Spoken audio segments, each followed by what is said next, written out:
Good morning and welcome to Errol's Eye On. I'm your host, Errol Vas, and for episode number 2, I've got Errol Vas. Errol, you're going to give us your eye on today. What is the topic, Errol? Hey, Alan. Nice being on.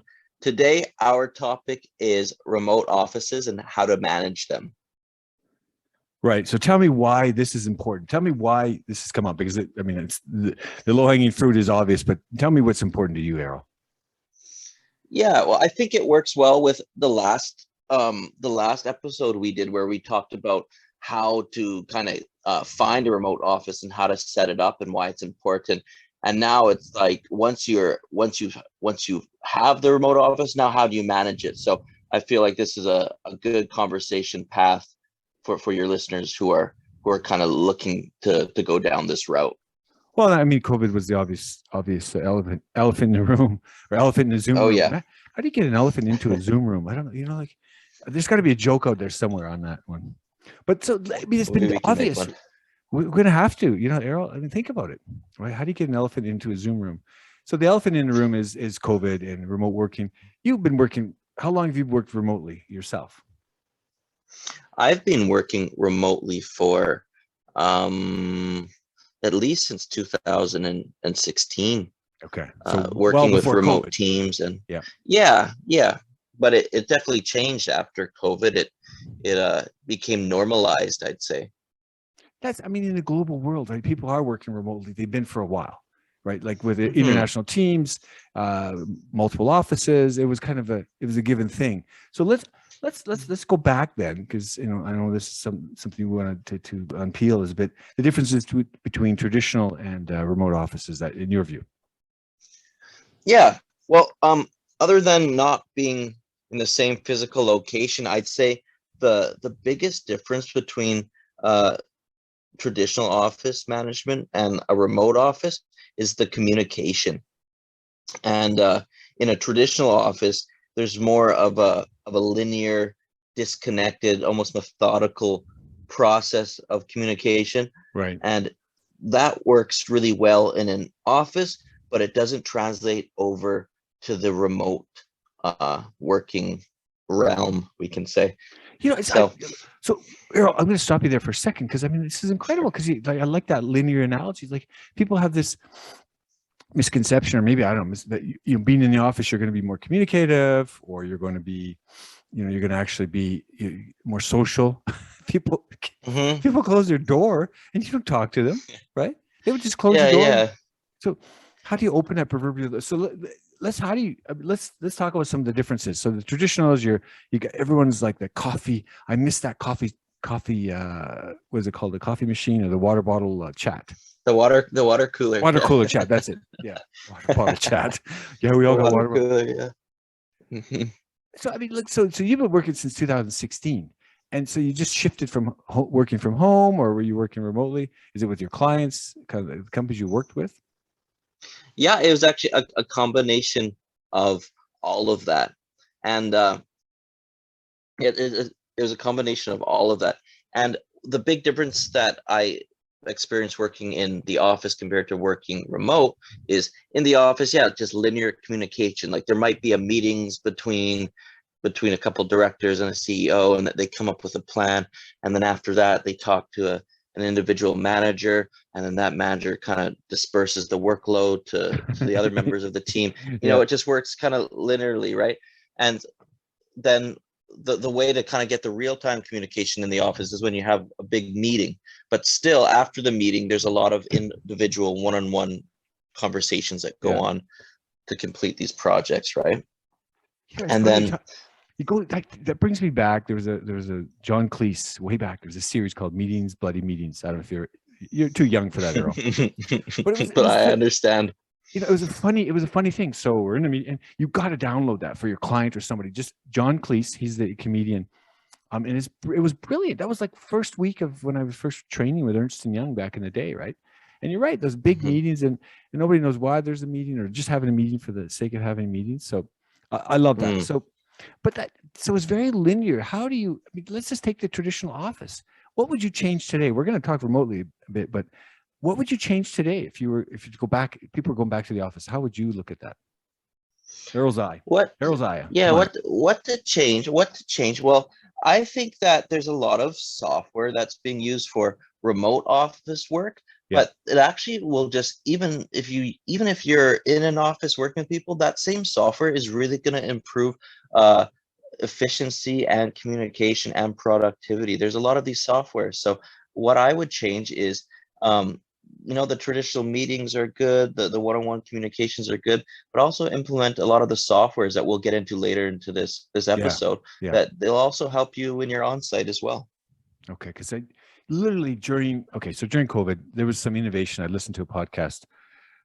It wasn't Slack, but it was kind of, they were trying to compete with Slack, and it was Okay. So you know how a meeting, you just mentioned how there's a meeting and there's a one-on-one conversation. So when you go to, there's a big room of a social gathering, and everyone there's somebody who's got everyone's attention. There's 5 people waiting around to talk, and you get his or her eye, and they go and like you're ready to talk to them next, kind of thing.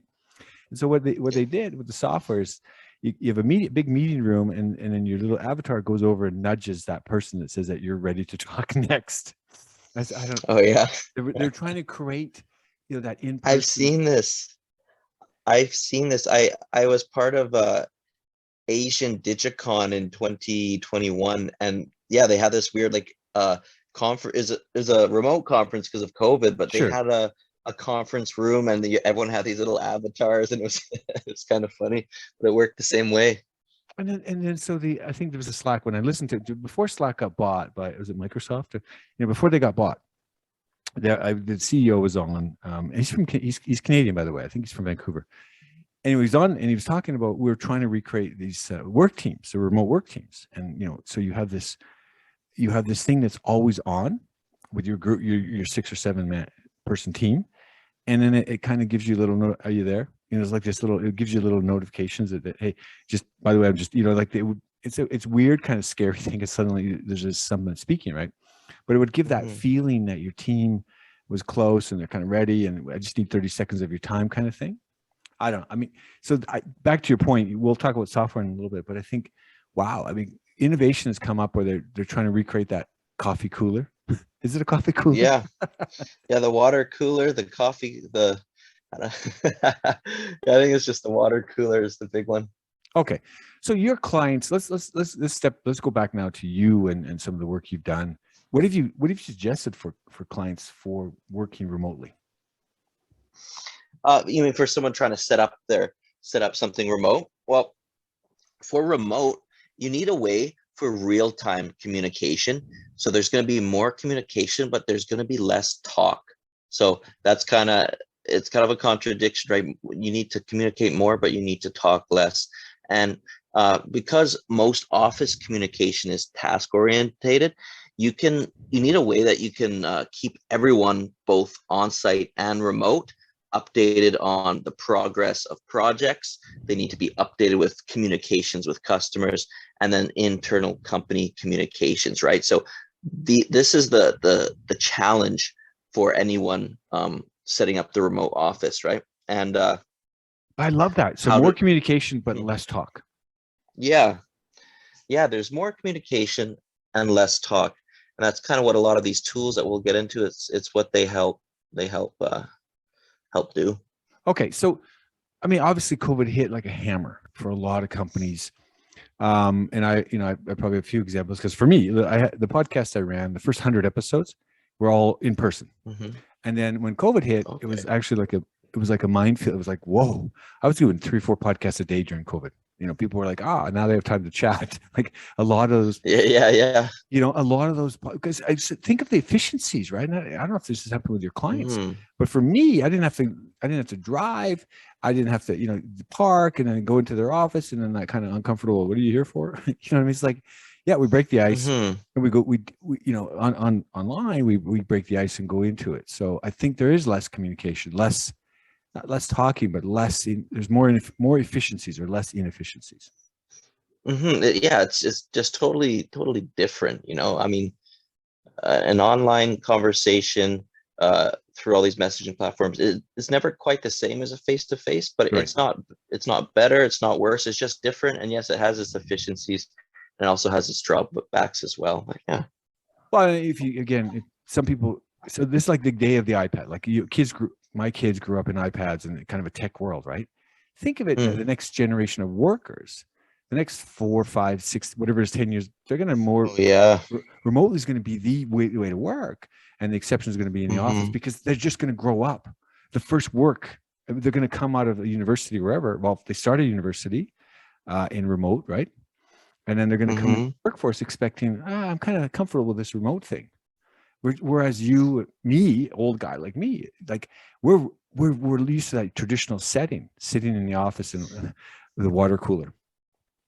Yeah, and that's very true what you said. Even when you said their university will be remote, there's so many advances in remote education, and it looks like everything is just moving in that direction. So I think you're right. It's just it's like a new thing for us, but it's gonna be the norm for the next generations. Right. That's for sure. There was, I want to give an example. There was the case study was called Sir Ken Robinson. They did the Oklahoma, 2012, 13, whatever it was.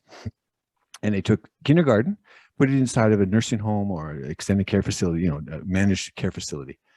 The elderly came out of there after 3-4 years. They came out of there less dependent on their drugs, whatever medications. And the children were reading their kindergarten, but they're reading at a grade 3 level. After, but one thing that stuck with me, that part of it was pretty cool. But the kids would ask, how big was your iPad? To the grandparents, right? Or you know what I mean? Like, so there's a big difference. They're gonna go like, dude, you used to work in the office? I don't even know what this. You know what I mean? Like it's gonna be a different mindset. The next generation of workers, right? The next 10 years. All right. Yeah, so definitely. What's the best strategy? Give me the Errol's eye. The three. You've heard the expression Cole's notes, right? What would be the 3 things you'd recommend to your clients today? Okay, I have 5, and there's so many, but I'll give you 5. Okay, we can do 5. I'll give you I'll give you an overall. I'll give you an overall of like what you need, and then after that we can get into like some of the softwares directly, because we'll do it that way. So the best strategy for a remote office management is you need these 5 things. Number 1 would be a customer relations management system, or commonly known as a CRM. The second one is a task management system. Third, you're looking at a cloud-based file storage system. All right. Fourth is just a messaging system, which we all use already. And fifth would be, and this is optional, a tracking system for remote employees to, if you want to watch their screens or have them clock in, clock out. Those are kind of the 5 things that you would need. I didn't really touch in on each one of them or explain what they are, but I think if I go into the softwares, then I'll kind of do that. That's incredible. I mean, first your eye on that one is different, because I just think of that communication was, you talked a little bit about the less talk, but that you really do. I mean, if you drill that down, I mean, geez. So let's go. So we're going to summarize. I'll summarize. CRM system. Is it a task management system or just task management manager? So first is the CRM. Yeah. And I want to summarize. Let me summarize. And so CRM, task management, cloud-based filing system, messaging system, and then a tracking system for employees. That was just to make sure. You got it. Right. Okay. So CRM is I'll let you define that. Sure. That's your customer relationship management system. Okay. And basically, it's one place where you can go to see all your customers. It's a place where you can go to see all the messages between these customers, all the communications. You can see all the current deals, all the projects you have with them. So anyone who's logged into your CRM, they can see I don't have to ask one of my coworkers, hey, what are you talking with this client Mike about? Someone can go into the CRM, you can see their conversation, or you can see the exact stage of their deal. So that way it's rapid, real-time communication, but you're actually talking less internally. But you really don't want people to talk to you, Errol. They're talking less. How many times have I heard that? But it's so efficient, right? This stuff is so efficient. You can see the history. Like we can talk some software now, because this is incredible, because it's like you're old. It's like when I 3-4 years ago I started looking at this tech stack, and one of the podcasts I listened to was Andreessen Horowitz, and he talked about it's no longer controlled by the IT department. The operations people want it right in their hand. They want the mobile. They want the SaaS. They want to be able to make decisions. Yes. That allows your customers, your clients, or whoever they are, to make better decisions because there is less talk. There's less churn. I remember the days of there's so much churn where the messages get funneled through. So I think that's going to improve efficiencies. So let's go to the next one. Task management. Yeah, task management system. And basically a task management system is something to manage all your internal company tasks. For example, let's say that you have a customer, who's like, you know what, I'm not sure if I'm ready to make this purchase because they give you a pain point, or they give you an objection. They give you an opposing an objection. That's the word I'm looking for. They give you an objection. So then maybe your sales team says, you know what, we have to come up with a piece of content that's going to sway them. So the task would be first to do the research, then to maybe get a writer to come in and write this piece of content, then get a designer to put it into a nice format, and then from there have the sales team check it and then send it to that customer. So there's a whole bunch of tasks that go along with this. And if you're working remote, you have to have a way that you can see these tasks. Everyone can see like where this task is, what stage it's at, and they can jump in and do their part and then move it along to the next so these are things, next person in that task. I don't mean to jump into the software, but there's like, is it Figma that does that, or Lean Tasks, or what's the other one? Trulio? Is it? Yeah, there's a lot. The one that I really like, and I've been using it, is Monday.com. And if you're ever on YouTube, you've probably seen them. Well, maybe it's just me because of my search history, but you've probably seen a Monday.com advertisement. It's all about, they have their task management system, and I absolutely love it. And I don't even use it just for work. I use it for my everyday life too. So I never forget anything because I always put it into my Monday.com list. It gives me notifications. I'm very reliant on it, and I highly recommend it. There's one with the golfer. There's a KPMG. He's sponsored by KPMG. He was sponsored. I can't remember his name. The video is like he's standing there. He's standing over the guy. He's got he does the wind. If you ever watch golf, and he puts the grass up, and then he's like, yeah, it's good to go, because Monday.com supporting him, right? The guy, the CEO, and the golfer standing there goes, yeah, we're good to go, because he tests the wind, but it was Monday.com. And I think the other one is like the guys on a Zoom call. I think it's Monday. It doesn't matter. It's fun. These are funny. The guy's on a Zoom call, and isn't he the intern? And they're all cheering the client. Like they're all just on the Zoom call. Yeah, Rick, whatever his name was. And the guys are like, isn't he the intern? Yeah, but he uses Monday.com. And anyway, I love that stuff. Okay. So, but those commercials, those go against everything because they're so expensive to create, obviously. Anyway, but thank you for bringing me there, because it's funny. Some of those things are really witty. Okay, let's go to the next. Cloud-based filing. Isn't this all cloud-based though? A lot of this stuff. Yeah, those last they were cloud-based, but you'd actually be surprised how many big companies aren't even on cloud, using cloud-based stuff. And when I say a cloud-based filing system, that sounds a little nerdy. All I mean is something like Google Drive or Google Documents. Have you ever used those? Google Slides. I use Google Slides religiously. Look at my YouTube. You go to my YouTube channel. I use Google Slides. Back in pre-COVID days, my daughters were using Google Docs because for their homework, and it was just so much more efficient than sending a Word and then they edit it. You know what I mean?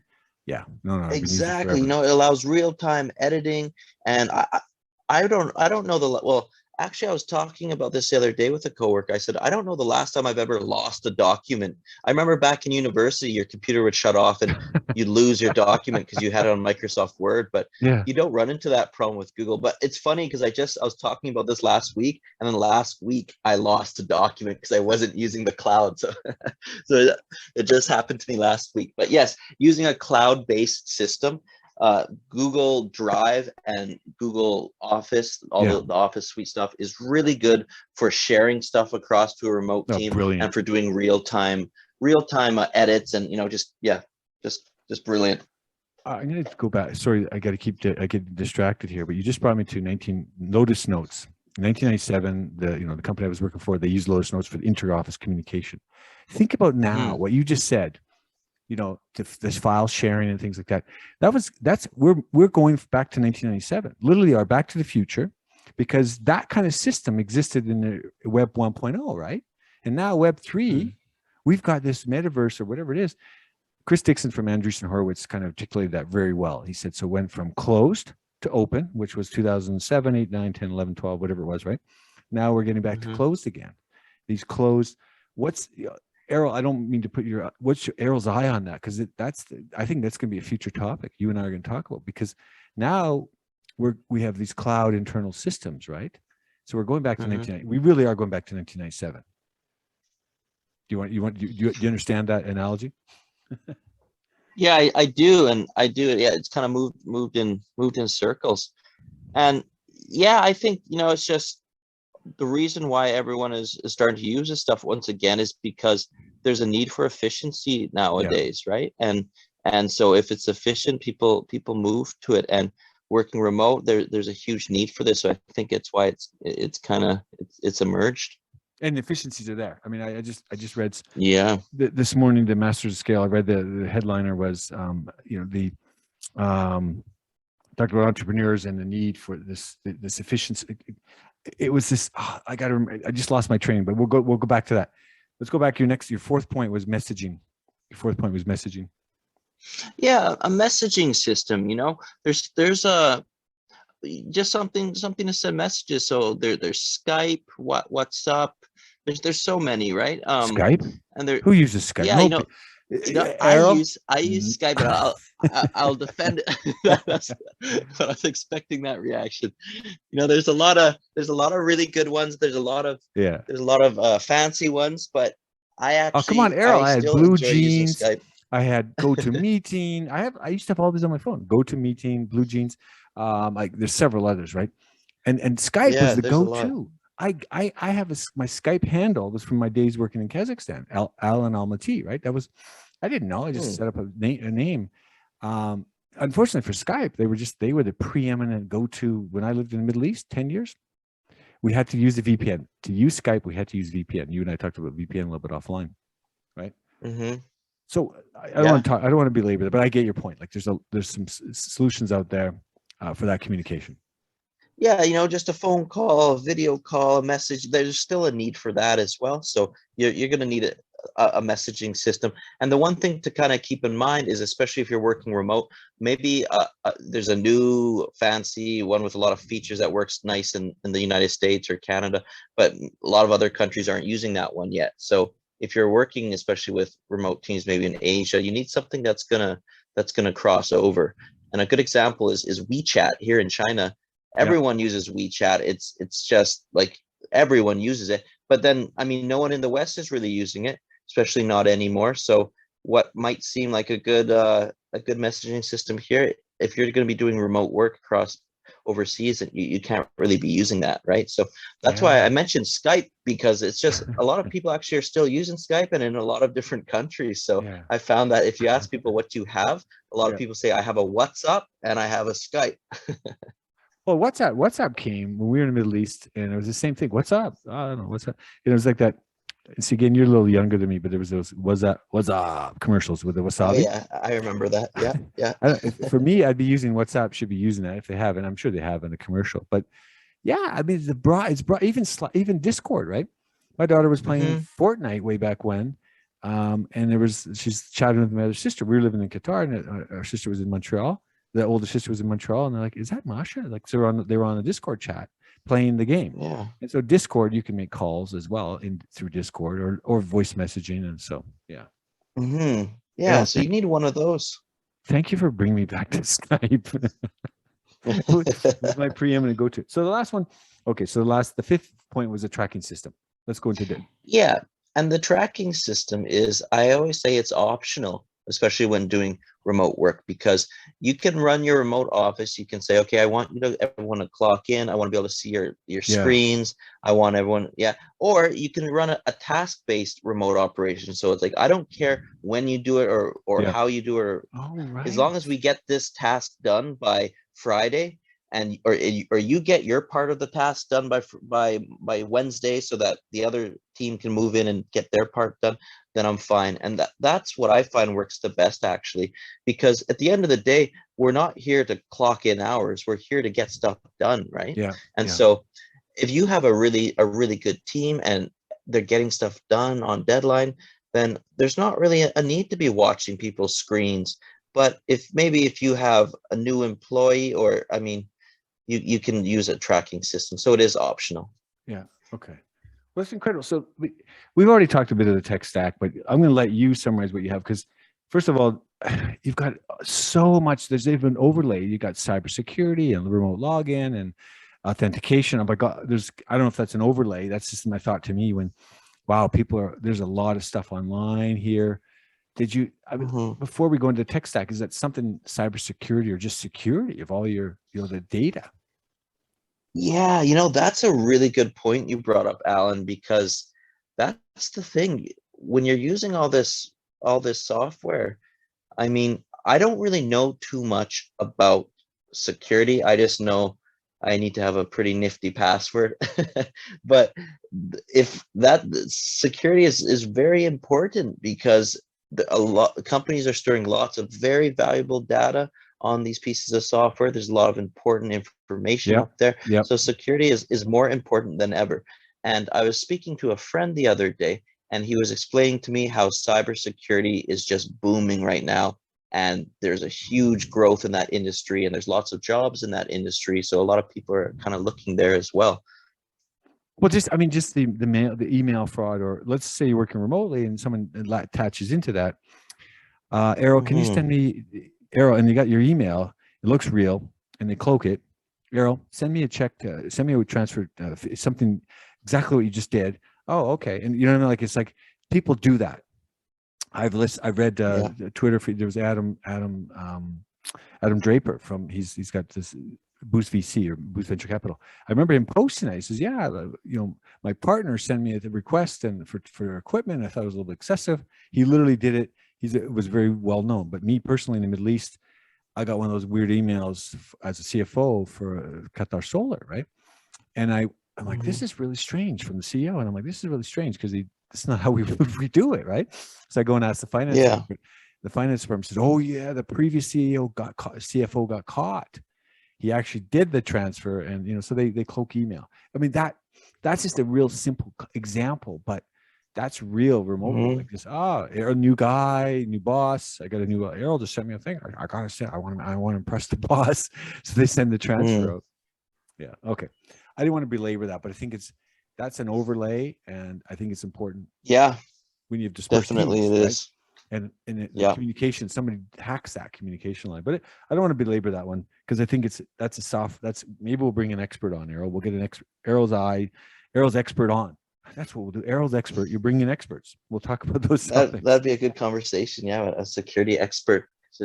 It's a big problem. All right, Errol. Let's talk about the tech stack. We'll bring this one home. Talk about some of the tech stack that you recommend. Sure. You mentioned a few things already. Yeah, so the tech stack that I'll recommend, I mean, there's always like the common one that, and you hear it 100 million times. But what I like to do is I like to kind of give a tech stack and give the alternatives. And a big thing is a lot of this stuff, the wisdom out there, it's geared towards bigger companies, and the software can get expensive, but that kind of leaves the smaller guys in the dust, especially maybe just like a small 1 or 2 person startup team who wants to be utilizing these types of softwares, but paying $2,000 a month or something like that just isn't in the. So I want to give a good tech stack that works for the small companies, but it also can be employed in the big companies too. So we'll start with the CRM, the customer relationships management. A lot of people have heard of the big one, that's HubSpot. So HubSpot, HubSpot is a really good software. It is really good. It's the leader in that space, and I use it and I really like it. However, if you want like full functionality, and I mean, if you really want to get worth out of HubSpot, you have to have most of its full functionalities, and that can run you around $1,200 per month. And like I said, for a really small company, I mean, that's not always doable, right? So, and a CRM can really make a huge difference in your company. So if you're dealing with customers, you need a CRM. And I'd recommend a very, very close substitute with lots of the same functionalities. It's called EngageBay. Oh, okay. EngageBay. And that comes in at anywhere from $35 to like $120 per month. And $120 is for full functionality. So, and I use both HubSpot and EngageBay. I really like both of them. I mean, HubSpot is the industry standard, and it connects with a lot of external apps. They do a lot of advertising, so I see their name come up a lot. They do. Yeah. Yeah, they're a really good company. Those price points, those price points, because a lot of people, they're just starting up, and that the monthly fee can be, you can really feel that monthly fee if you're a small startup or a company who's real cost conscious. Oh, for sure. For sure. $1,200 a month isn't small for a piece of software. Yeah. Okay. So those are helping you and some of your clients. I wanted to touch on something, because talking about software and kind of people remote, and I didn't say this earlier, but I wanted to, because it was an article I read, it was a news thing. I think it's Amazon or Google. The employees are now, I mean, there's a class action suit to get some of those costs, those working from home. And I'm like, to me, it's petty. But for some people, I guess it is part of their monthly, whatever they had to go remote or VPN or, all that stuff, that access from home. And so there's there's a claim now, and I'm like, it seems petty, but it can be for some people. That can be a real dent in their pocket if they weren't getting compensated. I don't know if you come across that or anything like that.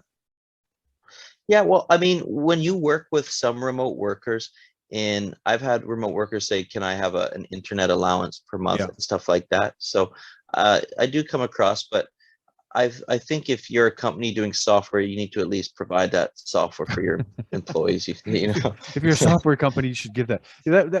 I just thought it was petty, but at the same time, I guess that is a real thing. Like I know, there's Deloitte, they're talking about remote. A lot of people I know, they work remotely and they have these allowance for buying equipment, like whatever it is, software, hardware, to make it better, the experience, headphones and things like that. So I guess I don't want to get really off topic, but that is related. If you're talking to your clients, is that cost for the employees and the cost, how much you're going to pay your employees and benefits. But okay, so that's CRM. Anything else on CRM, or those are the two mainstays? Well, EngageBay, I wouldn't say it's a mainstay, but it's a really good alternative. So for CRM, my recommendation is HubSpot or EngageBay. Okay. All right. How about the task management systems? I know we talked. Yeah, I'll let you. That one sounds cool, because it just like, wow, Yeah, and I mentioned this one earlier. Monday.com is a task management system I really like. And the reason I like softwares that are simple. I don't want to have to sit down and do month training. I like nice visual, simple, easy to use softwares, and Monday.com checks those boxes. It's super useful. I'm super reliable on it, and my coworkers were on it as well. We work really nicely using it, and my external teams work really well on it as well. This is what I wanted to talk about, the David and Goliath thing. So we're like, how can I compete in the world? And the reason it's relevant is because there's the tech stack. A lot of them, the big companies, can't do everything, right? So that's why, like an EngageBay, it meets that bottom level or whatever level. There's a need. So these Davids are coming out and creating something very very efficient on a small scale. Like there was the Slack. People now are producing things for Slack. That's all they do is for Slack. Or you've probably heard in the past, they only work with the Salesforce. So they find that, I don't know, they find a niche or a need, like so the Monday.coms. Is there anyone else compete? You know what I mean? Pulling back and say, well, Monday does all these things, but we do this only. Yeah, do you see? Yeah, like there's a ton of, and I can't list any off the top of my head, but there's a ton of softwares that compete, and they specifically say they do this, we do this, they don't do this kind of type deal, and you'll always get that, right? And really, you need to use what works best for you, and you also need to realize what you need and what you really don't need. Okay. Well, let's move on. So the cloud-based, we talked about a little bit of the Google stuff, Google Drive. Yeah, cloud-based, pretty straightforward. Google Drive and the whole Google Docs, all that, the whole suite of apps that Google has. I really like it, and I suggest Google for cloud-based storage. Isn't it crazy? I mean, it's like you literally now, it's decentralized. People talk about decentralization, but that's centralize them back to someone else, but it's so efficient. I don't know where that's going to go, but gosh, people have so much stuff filed. That's a really good point you just made. Yeah. Decentralization, but it's kind of centralized on. Google's a massive company. Google is massive, right? And what do they do? There's a funny commercial with the data, right? Your data. Do you own your data? So the girl comes, she's on her phone, and she comes on the stage, and they're talking about her on this. It was about protection of your data, and so the whole ad is she's on stage, and there's all these performers, and then she starts getting security, and all that they disappear, right? Because she controls her data. It's actually pretty funny. All right, let's go to the messaging. So we talked about messaging. I want to. This WeChat is pretty cool. So I've heard of it, but it's like nobody uses it in the West, right? Yeah, I think it's banned in the West right now. Actually, so. Well, then you got Messenger. Is it not Messenger? Telegram, right? That was a big one. Russians. Yeah, Telegram was a big one during the ICO boom, 2017, 2018. But of course, the founder's Russian, but they were even banned in Russia because he wouldn't give them access or something to the. Yeah, that's exactly it. So that gives you different. So the messaging, depending where you are, is that the answer then? Yeah, well, you want to find a messenger that's kind of globally used, especially if you're doing remote teams. And like I said, remote office communication, a lot of it is real time. So you're not talking as much, but you're communicating through like your CRM or your task management system, right? Yeah. So really all you need is a messenger to be able to make calls, make video calls, and maybe send a couple messages, right? So you don't need anything fancy, really. You just need something that allows for that face-to-face or audio conversation. So I would recommend like a WhatsApp or Skype. And there's just so many, right? So I know Skype's old, but I still, if I like it, I'll recommend it. So I do still enjoy Skype, but yeah. But I want to, Errol, I want to keep going back to this because you've said it many times, is you have more communication but less talking. Like it just seems, I as much as people say, I want to be back in the office, that remote thing has made people much more efficient, for many levels, right? And that even task getting it done, even working from home, you have distractions of home, but that efficiency allows you to do quicker, less time chatting. Yeah, I got it. Instead of, there's benefits and disadvantages, but I love this communication thing because it's huge. It is huge. And even internal communication. I know in offices, sometimes you spend time at the end of the month presenting on what your department did or stuff, or individual employees have to justify what they've done for work or their workload. But when you use a task management system, you have like a record of, and if you use Monday, almost a daily record of what you've been doing every day. And so it also increases just in-house communication efficiency and all the communication in the background. It's all made more efficient. If you're going to go to work early on Sunday, what do you do if we're on Tuesday and your day after? I mean, there's only one day you can work with it, right? Monday? Come on. Oh.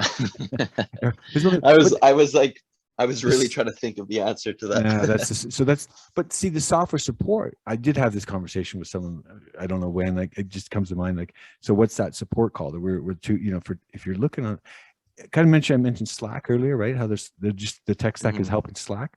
What is it? What's the support going to be for Monday? I don't know. We're only working on Sundays here, folks. We're supporting the Monday software. But anyway, the play on words works. But all right, Errol, I'm an old guy, so I have stupid dad jokes, right? I appreciate them. They're good. They're good. Okay, so let's go to the last one, tracking system. This is kind of cool. Yeah, a tracking system. And like I said, this is optional because you can either run your remote offices task-based, like, hey, as long as we get this task-based, these tasks done at a certain time, I'm okay with it. Or you can run it daily, hourly. Hey, I want to know what you're doing at all hours of the day. Sure. What you're looking at on your computer screen. So not only like, okay, are you at your computer from 8 till 5, but I want to know what you're doing on your computer. So they have softwares that track all the little movements. They have softwares that track how fast people are typing. You can get really, really granular with it. But for me, what makes sense is just task-based. But anyways, if you really want to do screen tracking and all that, there's a lot of good apps out there. Something very simple would be called Timely. So timelyapp.com, you can check out that one. There's Hubstaff, which is made by HubSpot, and it's a time tracker. So there's a lot that are pretty much the same, but I've been on Timely before, and it was pretty good. I've seen Hubstaff as well. So a lot of this, it seems like this could be integrated, and some probably integrate that in terms of the tasks or their CRM, and when somebody logs in, that's when you get more extensive, more all integrated. Yeah, that's a big plus of stuff like HubSpot. It's you can do a lot of integrations with HubSpot, where you integrate your time management software, you integrate your task list software. So integration is key for all this stuff. So let's step back. Imagine the small business person, right? 2, 3, 10 employees, 20 employees. Now you got to manage the IT guy. Sounds back to the 90s, right? The IT desk was the preeminent. They controlled it. I'm going back to Windows 97 or whatever. And I do this because now I have the luxury. So now suddenly there's got to be an IT manager on all this. I can't manage all this, Errol. I just can't. What's Errol's eye on managing that whole process? Everything you just said today, I'm overwhelmed. Yeah, I'm overwhelmed. And, okay, so for sure, there is some IT stuff. First off, with this new software, it is pretty easy to hook this stuff up yourself. But if you can't do it, in order for these softwares to compete nowadays, they have to have top-notch customer service, and they have to have top-notch support. So even if I don't know, if I already kind of know how to do stuff, sometimes I'll just do meetings with their support teams and get them to do stuff for me, because it's a service that they offer, and it's good to know how good customer service is for a lot of these apps. So instead of having to have a traditional IT guy, it would help, but you can also ask the companies themselves to hook this stuff. Yeah. Or that could be a business line, right? We're going to Errol's eye on different businesses, but there's an opportunity there for the IT guy to step up and say, hey, I'm no longer coding or something, whatever it is, but now I understand this field that Errol just spoke about. I can help. For sure. There's a software as a service. There's a fee for a service or whatever it is for just that. Instead of having to go call 10 CRMs, I'll do it for you. Know what I mean? That's a task. I don't know where that fits in, Errol. Well, there are a lot of marketing agencies that will say, hey, we can set up your entire system for you, have it all communicating with each other, and then train you up on it. So that'd be a consultant. A consultant would do something like that. And so. Well, Errol, that's how that gets done. I think we have a lot to pull on for the next episodes, next 20 episodes. Errol, this has been a fantastic discussion. I know it's late for you over in you're close to Shanghai, right? Or no? Hangzhou. So I'm about 2 hours from Shanghai. Okay. So you're a little bit farther, getting close to bed, sleep time. You need to manage your time. Your wife is probably saying you're communicating far too late to the hours of the night. But Errol, this has been Errol's Eye On. Any last words, Errol, for working remotely? From working remotely, software stack. Review the episode, and it'll help you out. I think those are some good closing words. Errol, thanks for this. This has been Errol's Eye On. Have a great night. Thanks a lot, Alan. Talk to you again soon. Cheers.